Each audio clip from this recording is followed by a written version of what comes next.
Hello, we have hit 3,000 subscribers, so I thought of a draw my life. I was born in Blackpool, sunny Blackpool, England. I'm just drawing the tower now, as is. I was born on the 21st of the 2nd, 1991, with my mum and dad. There you go, there's little old me on IQ. But still, yeah. My dad worked as a sparky, as an electrician. I'm just drawing cables in there just to show that he was a sparky, an electrician. He used to work plenty of jobs as well. He used to work at the Gin, which is a local pub. He did the whole wiring up there at that place. He also worked on the pleasure beach. He worked everywhere around Blackpool. He also worked everywhere around other places too.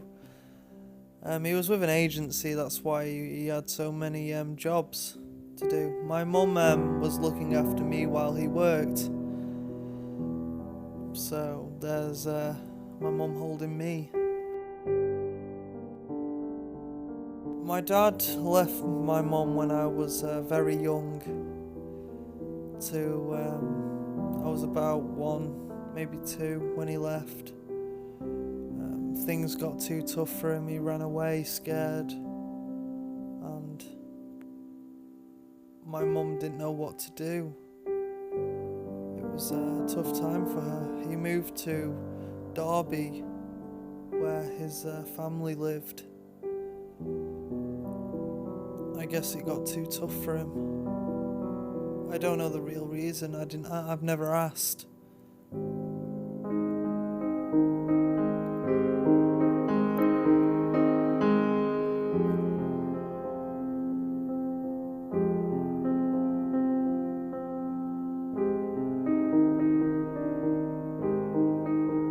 So my mum had to look for her own place to live because of what my dad left behind, and it was a tough time for her.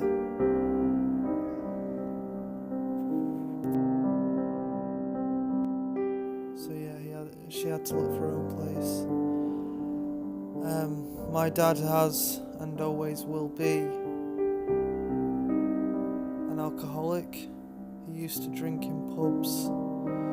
If you're from America, that's called a bar. So my dad used to drink quite a lot. He's kind of lowered the amount of intake he does nowadays, but he'll never stop.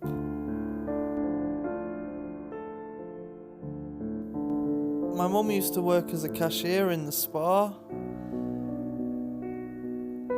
to try and gain enough money for us all to live off, which is tough for a solo mum.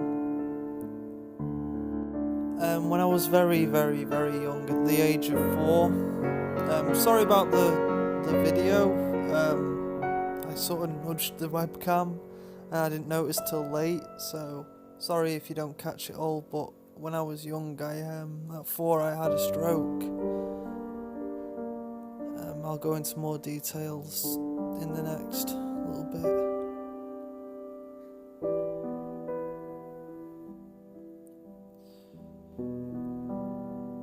I was at school when it happened.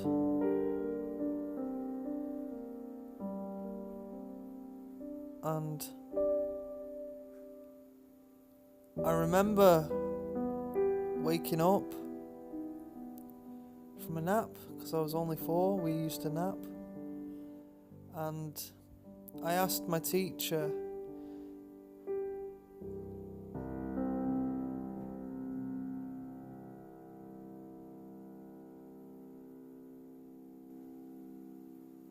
could I go to the toilet.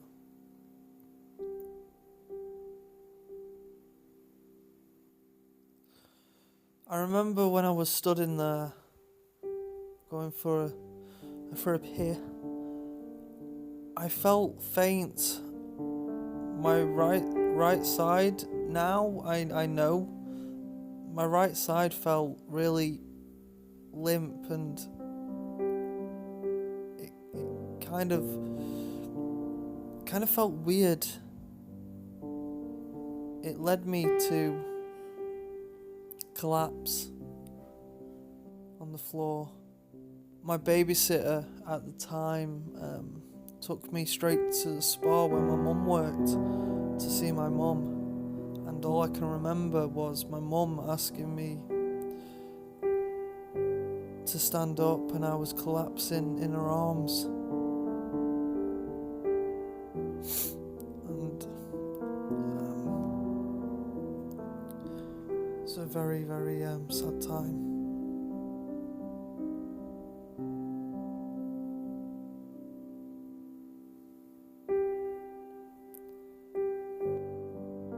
It took 3 days to realise that it was a stroke. My mum already knew. My mum knew from the time that she saw me collapsing that it was a stroke, but the doctors didn't believe her.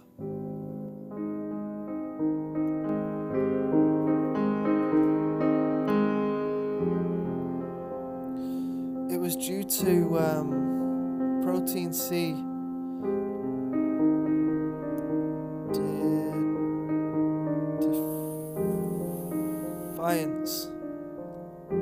defiance deficiency was what I was supposed to put, but I put defiance, science even. So yeah, it was due to protein C. My right side, as is compromised, and what I mean by that is I walk with a limp. My right arm is kind of unusable for me right now.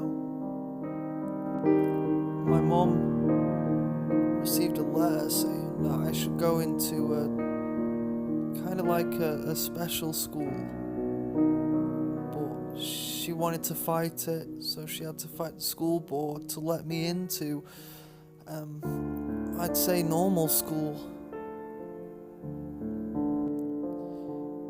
After all I think it was a court case, she won, and I got into normal school instead of into a specialised school for disabled people, which would have been tough on me, because my mind isn't different,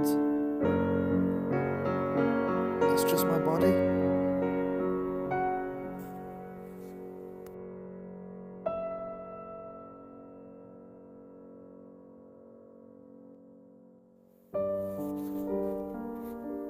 So when I was 5, I was playing on the field, and this is a playground, not a football ground. It's supposed to be a playground. I can remember this because it was after my stroke, and I used to always land on my right side. So this kid unknowingly ran into me and caused me to fall over. It was a clattering smash, and due to my right side, I put my right arm out. Now, I have muscle atrophy, which is where you get muscle wastage, so due to that, it's my right side is weak, very weak, where I have to use a cane. So as my right arm hit the ground, my funny bone, which is also called a humerus, popped out, but it didn't pop out as in the skeletal bone went out flying into someone's eye or something like that. It popped out and stayed within, well, the third layer of skin, as I call it, because you got the first layer, which is the outer skin, and then you've got the inner skin, which is, if you scratch away at the surface, you'll see your inner skin, which is basically what you do to heal. And then you got your muscular type of skin, like a type of fold that covers the bones. Anyway, that part of my skin stayed intact. Everything went fine. That's pretty much it from primary school. Secondary school was a bit different. I was new. I was nervous. I was really nervous. I didn't get bullied in primary school because everyone knew what was going on, because I stayed in the same school. But in secondary was where everything went a bit south, and people calling me names because they didn't understand. Like spaz, retard, gimp with a limp, which I'm writing down now.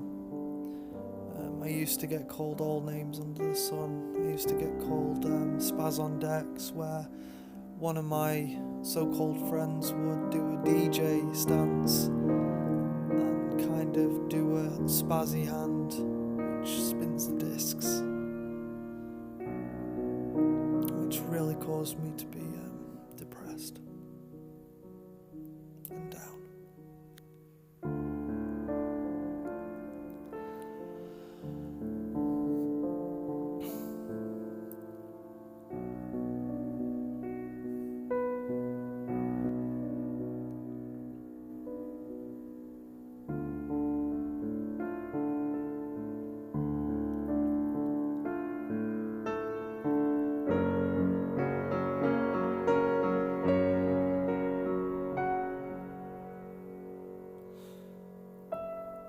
I made a good friend during my time.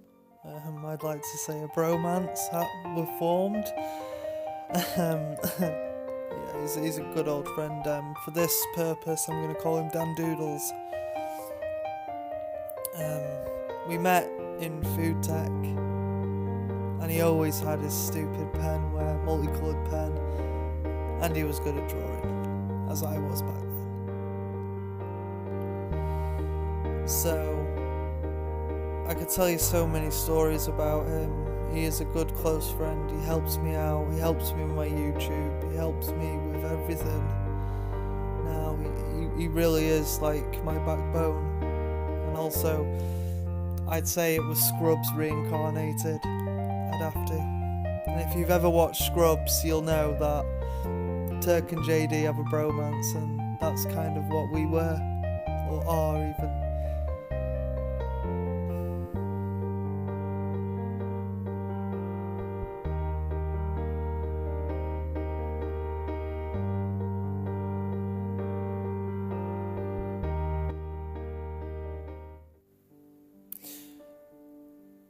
Then I moved to my dad's at the end of the secondary school.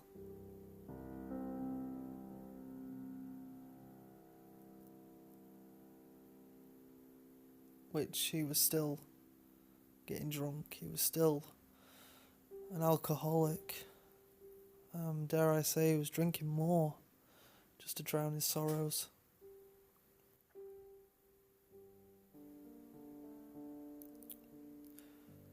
While I was down there, I received a phone call, which, isn't bad, receiving a phone call. It was my mum who was on the other end. So I asked her, "What's up?"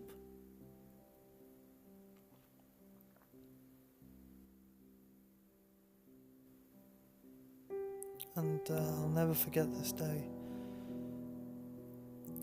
because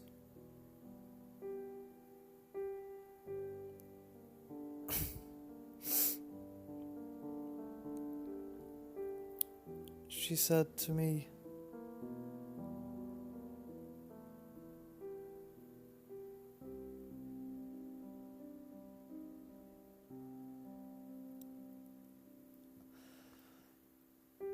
I have cancer.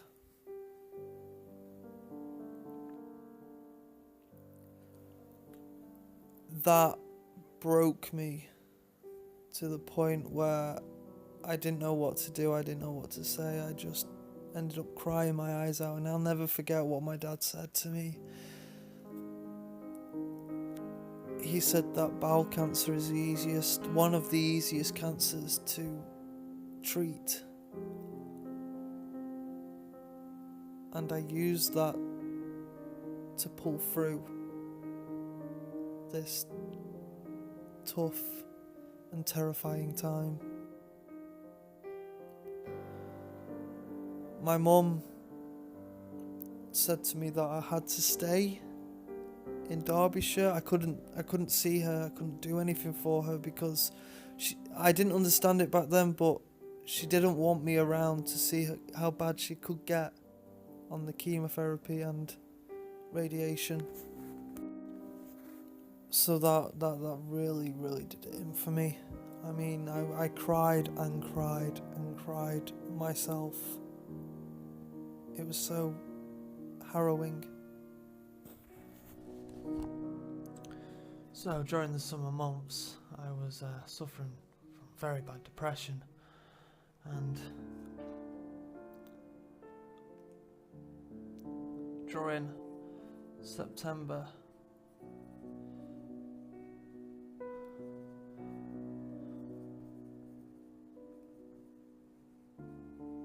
my mum wanted me back,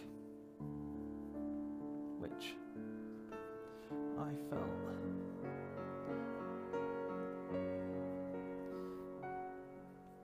so ecstatic about. Just to go to college. I led to believe that. So anyway, I started college, yeah, and the bullying stopped for a while. For a little while.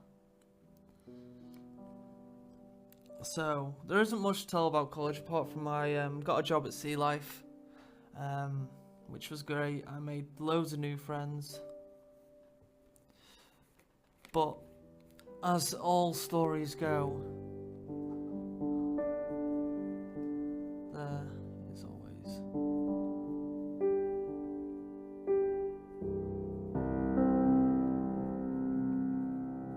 an end.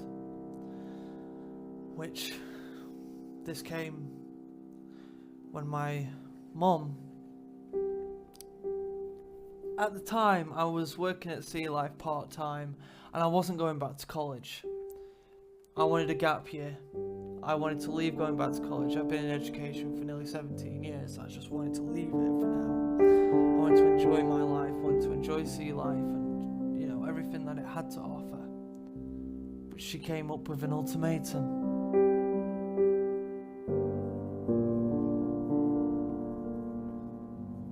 Which was full-time work.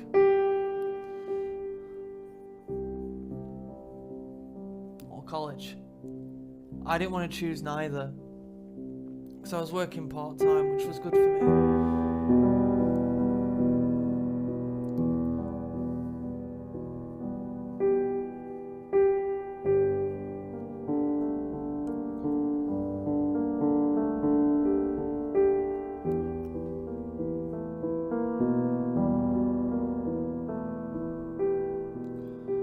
So she kicked me out.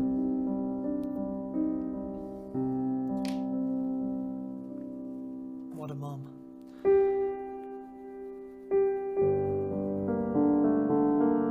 And due to that,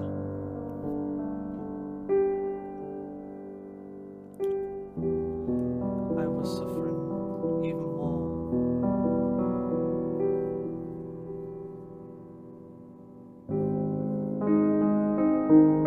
From deep depression. And then the bullies came back. The watchers and bullies.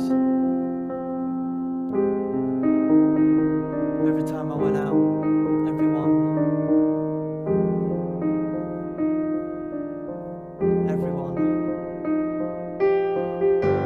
pointed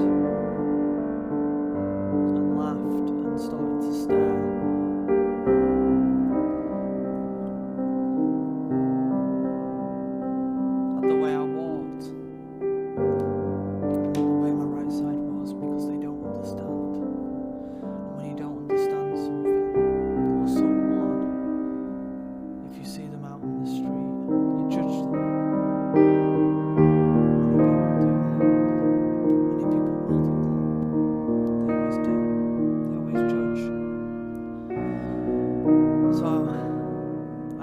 best, I moved to my dad's, which was when I was 18. Didn't last long down there.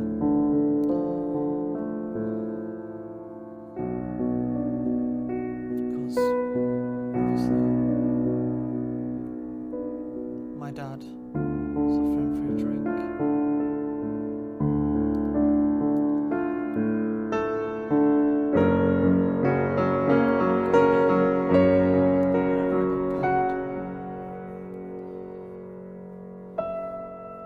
To buy his alcohol for him, and me, as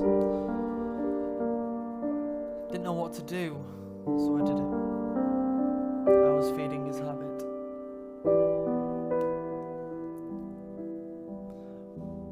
Now my dad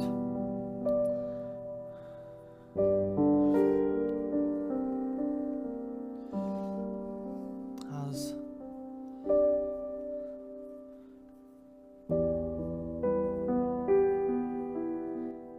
epilepsy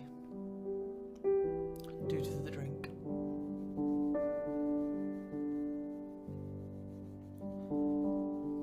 So I had to get out of there. I had to move back.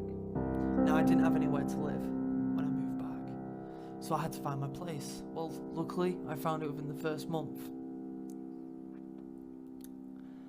and that was wonderful. I found it in the first month. Thought, yeah, great, I can finally do what I want. Now I have bills to pay, this to pay, stuff to pay, you know, it's all about that in the end, and that was good. Till 2 years ago.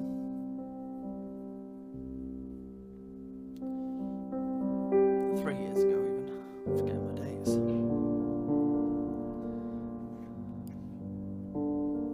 Till 3 years ago.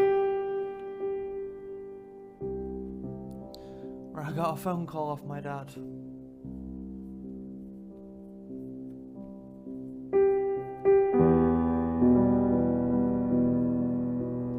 My dad was dying from liver cirrhosis, which means basically all the toxic stuff in alcohol wears down the liver, and when it does that, cause psoriasis, which is water retention build up, which can affect your hands, it can affect your ankles, it can affect your liver mainly, and your stomach and your torso region. He's still alive, don't get me wrong, he's still alive, but I wasn't as upset for him as I was my mum. And when you see this, you may call me heartless, but I know that sounds heartless, but through the drink, through the amount of years he's been drinking, it's surprising that it hasn't come sooner, is what I mean. Something so devastating to his body, and he's had a good life so far. I don't fault him for that, but it just is that it's surprising how it didn't happen sooner. That's what I mean. I don't mean good, he's dying. I don't mean it like that. I mean like, you know, it's surprising how it didn't happen sooner.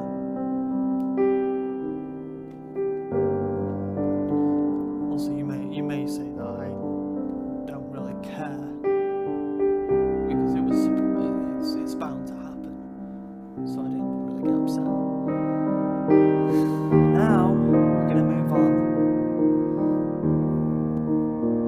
to the final topic of this Draw My Life. YouTube! Right, now I've got the depressiveness out the way, now I can start talking about my YouTube. I started it in 2011. Doing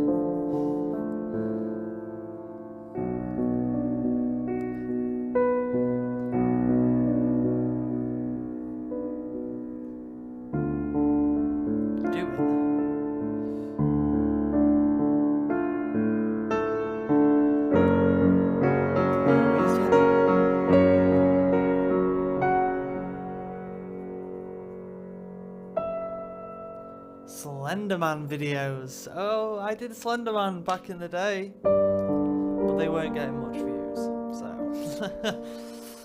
And also I didn't have the right stuff to be recording, and also my phone didn't record back then, which is why I started it in 2014. Technology has moved on so much that I can do that now. I can record on my phone. I can record anywhere and everywhere now, which is wonderful, because 4 years ago, 5 years ago, you couldn't do that. That stuff just wasn't around. This is how much we've actually moved along now, is that, you know, we have the technology. So that is pretty much my life in a nutshell.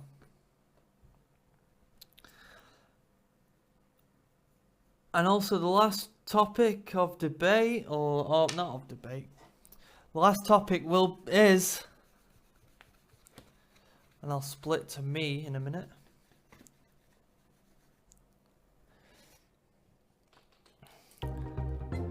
My last topic is the giveaway, the massive giveaway that I've got to bring to you guys. I do have a spare, unopened Gazhd shirt, which I am giving away to one of you guys. Now, I don't know how to, I've been thinking long and hard about this, but I don't know how to get it so you guys could get it. I guess, I'm going to do it fairly. I'm going to do it like, from this video, whoever has commented the most on my videos will get my shirt. Okay? So that's going to be, and I'll produce the results later this month, or maybe next month, because I may be moving out again, so it may be next month. So anyway, if you liked, please subscribe and watch more from me, Gazhd, and don't forget to check out my Facebook page or Twitter page. Links will be in the description below. And as always, I hope to see you in the next video. Bye bye.